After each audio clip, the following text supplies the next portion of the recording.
Okay, so family is our identity. We've got it. It's not imagery, it's not metaphor, it's reality. But now we are going to move on to something that is a metaphor. It's a metaphor given for our family, but it's really powerful. Now, it's a metaphor, so it's meant to teach us something.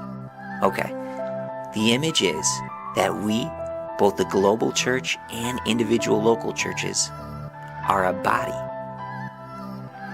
Now, in this imagery, Jesus is the head of the body. That makes sense. Jesus would represent the head. And each individual person is a body part in that body. This imagery is unpacked in 1 Corinthians 12. Paul says, for instance, one person might be a hand, another person might be an eye, another person might be a foot. You get the point. We don't have to guess the point of the imagery. Paul makes it super clear. We need each other. That's the point. No body part can exist if it severs itself from the rest of the body. That is suicide. So each body part literally needs a vibrant connection to the body. But the flip side is also true, and Paul underscores that too. The body as a whole literally needs all of the individual parts too. So no single body part can tell another part that it's not needed. The point is simple. Every single part is needed. Alright, so if a hand severs itself from the rest of the body, maybe in an argument with the spleen or something, the hand isn't the only one who's going to suffer. The rest of the body will suffer too. It'll literally be missing a body part that's necessary for its healthy functioning and strength. So let's take Frank. You know Frank, we all do. He's that guy in the pew behind you with the funky breath. Yeah, him. He might be a kidney in your church. You might think he doesn't contribute anything important, and you'd be deadly wrong. You need him critically. No Frank, and your pH levels would be off. You'd have less red blood cells and more toxic waste with no one to filter it. Or let's take Sheila in the front left row, who talks everyone's ears off, and sometimes you wonder what purpose she could possibly be serving. She might actually be the liver. And if she goes, your whole church will fall apart. This is mind-blowing stuff, but it's exactly what Scripture teaches.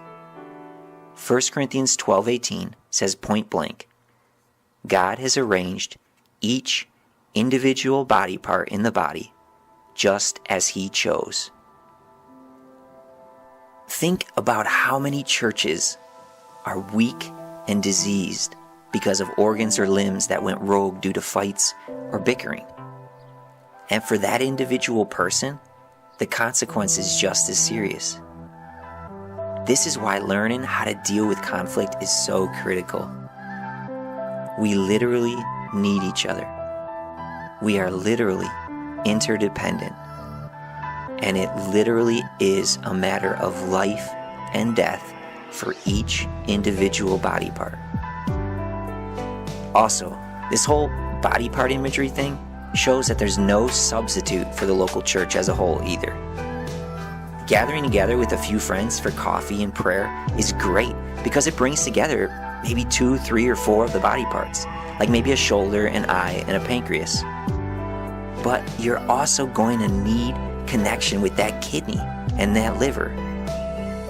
The Bible doesn't mince words or water down the truth here one bit. Frank is needed. He has a part to play, and each body part needs him.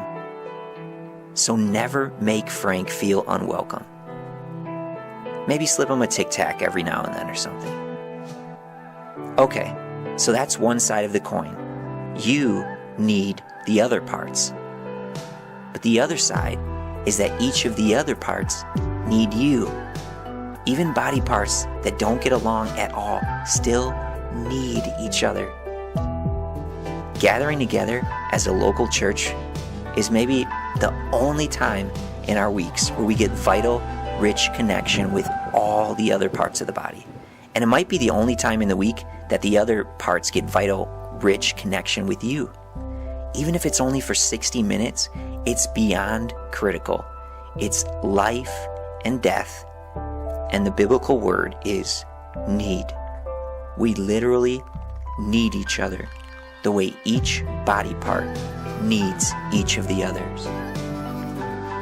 Separating yourself from regular, vital, vibrant connection with the whole group is certain death.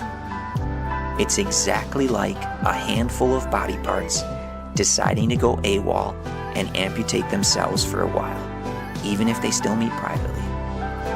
It may take some time for the life to drain out of them, but according to the God-inspired imagery and warnings of the New Testament, atrophy and death are just a matter of time.